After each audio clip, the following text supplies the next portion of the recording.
Buenas tardes compañeros, espero se encuentren bien. El día de hoy vengo a hablar de mi investigación de tesis, el cual lleva por nombre Actitudes y percepciones hacia el español de la Ciudad de México en algunos escenarios de la Universidad Autónoma de Baja California. La autora soy yo, mi nombre es Jessica Vianney Román Moncayo y el director de mi tesis fue el profesor Eider Gabriel Sima Lozano. Bien, para poder entender de una manera más concreta la siguiente investigación, me gustaría explicarles algunas definiciones. La primera que vamos a mencionar son las percepciones lingüísticas. Cuando hablamos de percepción lingüística, nos referimos a la consecuente interpretación que el hablante experimenta y manifiesta a través de opiniones. También nos referimos a la capacidad de recibir impresiones o sensaciones procedentes del uso de la lengua. Un ejemplo de esto sería cuando dos personas inician una interacción, el cual involucra el habla, inmediatamente las dos partes empiezan a criticar o también evaluar la manera en la que la otra persona suena, la manera en la que se expresa, el tipo de vocabulario que utiliza, el acento que tiene, etc. Eventualmente nosotros podemos empezar a hablar precisamente de la forma en la que habla y esto se va a considerar una opinión lingüística. La siguiente definición es la de actitud lingüística. Ahora bien, para Castillo, las actitudes lingüísticas son manifestaciones valorativas que proyectan la percepción que se tiene de las personas de grupos diferentes que hablan una determinada lengua o una variante social diferente a la nuestra. Al mismo tiempo nos dan información acerca de los hablantes mismos, su posición dentro de un grupo social, los valores que se tienen acerca de esta lengua o de la variante social y sobre todo los prejuicios lingüísticos.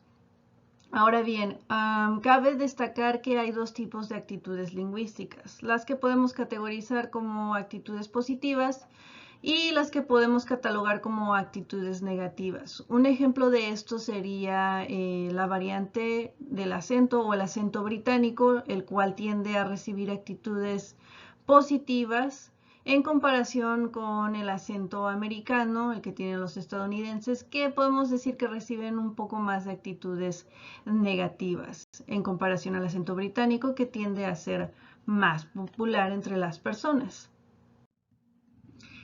Continuando con los conceptos, vamos a hablar ahora del componente cognitivo, el componente afectivo y el componente conductual.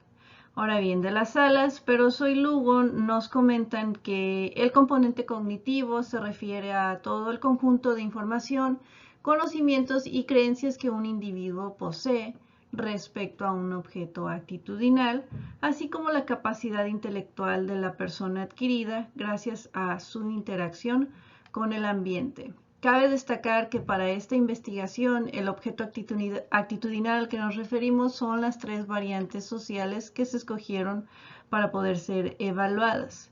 Una vez más, el componente cognitivo es todo lo que, en este caso, todo lo que una persona sabe o conoce con respecto a una lengua o con respecto a una variante diastráctica. En cuanto al componente afectivo, los mismos autores nos explican que este componente es el que nos va a proporcionar los sentimientos, ya sean positivos o negativos con respecto al objeto actitudinal. Volviendo al ejemplo de las dos personas que están interactuando, al mismo momento que nosotros estamos evaluando su acento, sus expresiones o su vocabulario, vamos también a evaluar el tipo de sentimientos que se generan a partir de esta interacción, ya sean sentimientos positivos o sentimientos negativos.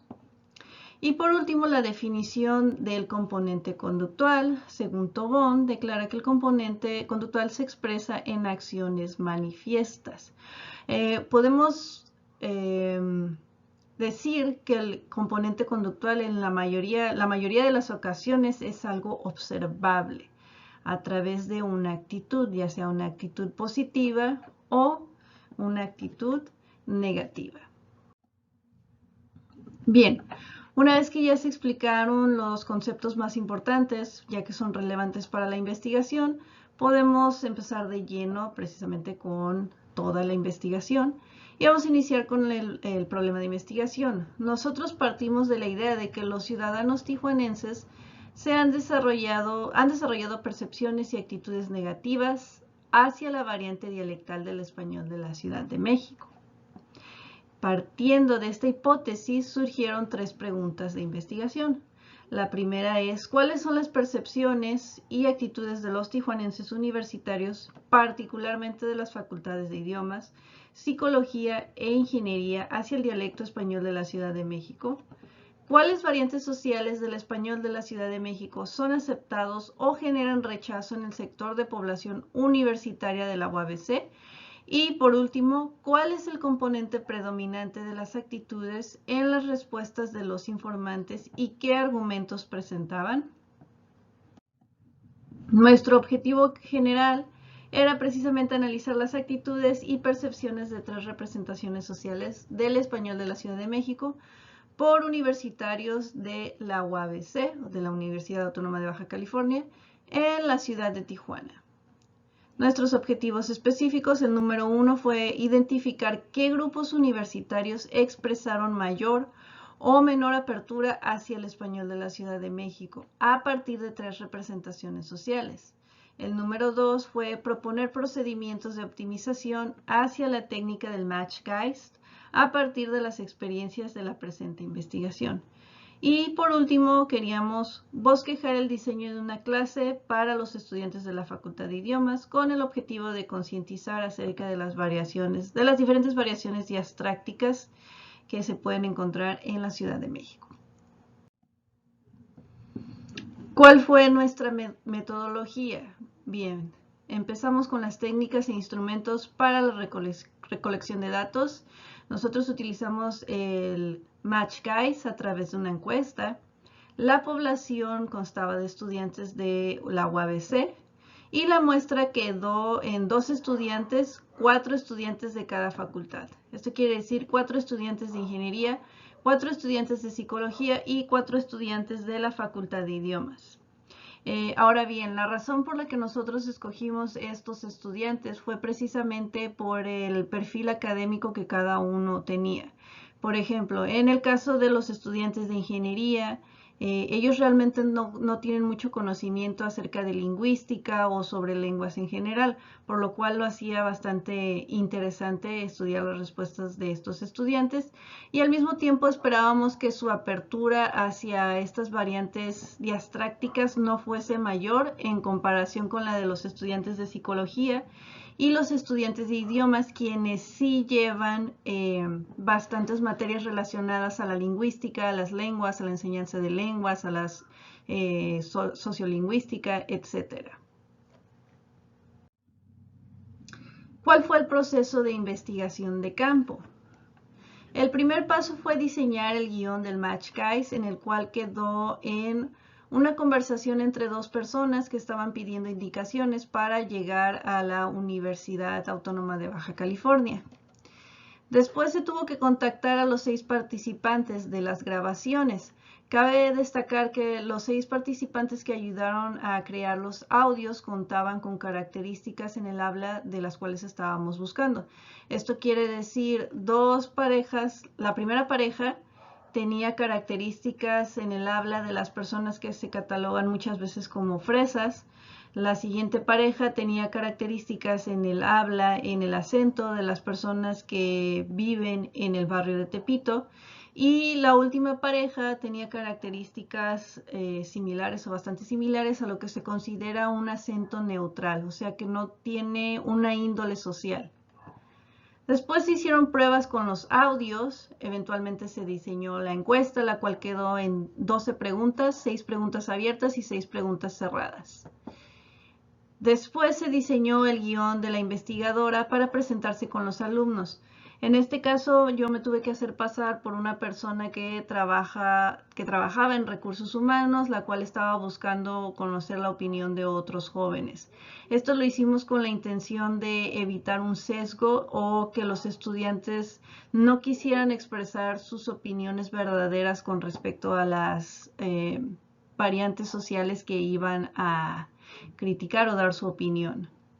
Después se tuvo que contactar con los maestros para conseguir la muestra. Esto también se hizo porque no podíamos contactar a los alumnos directamente. Entonces los maestros que nos ayudaron actuaron como intermediarios entre nosotros y los estudiantes para que no se supiera que en realidad era una investigación lingüística. Eventualmente se hicieron pruebas pilotos del MatchGeist. Finalmente se pudo contactar a los dos estudiantes y una vez que se encuestaron a los estudiantes, hicimos la transcripción de encuestas para luego pasar a la elaboración de matrices y finalmente se analizaron los resultados, los cuales son los siguientes. Ok, vamos a empezar a hablar de los resultados de las percepciones y las actitudes lingüísticas hacia las grabaciones FRESA. La grabación FRESA quedó con una abreviación de GF, la grabación tepiteña con una abreviación de GT y la grabación neutra con la abreviación de GN. Las preguntas que nos ayudaron a recolectar o dar a conocer las percepciones de los estudiantes fueron las siguientes. La primera decía, ¿cuál de los tres hombres suena o habla adecuadamente? Y la respuesta quedó en que 100% de los estudiantes percibe que la grabación neutral es la que suena o habla mejor. Al momento de preguntarles a los estudiantes que elaboraran una respuesta o que explicaran por qué escogieron esa opción, ellos comentaron que la grabación neutral o la voz neutra era la que sonaba mejor, la que sintetizaba la información, siendo que en realidad las tres grabaciones decían exactamente lo mismo, pero ellos percibían que la voz neutral decía el mensaje de una manera más directa. También argumentaron o reportaron sentir que la voz neutral era la más similar a la de ellos, por lo cual les parecía más correcta. La siguiente pregunta decía, ¿cuál de los tres hombres suena o habla mal? Aquí todos los informantes concuerdan con que la grabación FRESA y la grabación tepiteña son las que suenan o hablan mal. Para ser más específicos, 7 personas consideraron que la grabación tepiteña es la que suena o habla mal y 5 estudiantes piensan que la grabación FRESA o la voz FRESA es la que suena o habla mal. Nuevamente, cuando se les pidió que elaboraran su respuesta, ellos percibieron estas dos voces como vulgares o que tenían un acento muy marcado o que podía ser, pues sí, vulgar. La siguiente quedó con la pregunta, ¿cuál de los hombres te genera más confianza? Aquí nuevamente casi todos los informantes decidieron escoger a la voz neutral porque fue la que les hizo sentir más confianza. Solamente una alumna de psicología externó que la voz tepiteña fue la que le generó más confianza. Cuando se le pidió a ella que elaborara su respuesta, ella dijo que le parecía una voz natural, que no estaba forzada o que no estaba fingida, que así es como las personas hablan normalmente. Y para los alumnos que escogieron la voz neutral, pues ellos una vez más sintieron que era la que sonaba más correcta, por lo cual ellos sintieron más confianza. Ahora, en cuanto a las preguntas que sirvieron para recolectar la información de las actitudes de los estudiantes fueron las siguientes. ¿Cuál de estos hombres sería contratado como director ejecutivo de una sucursal bancaria? La mayoría de los estudiantes le dio el puesto de director ejecutivo a la voz neutral.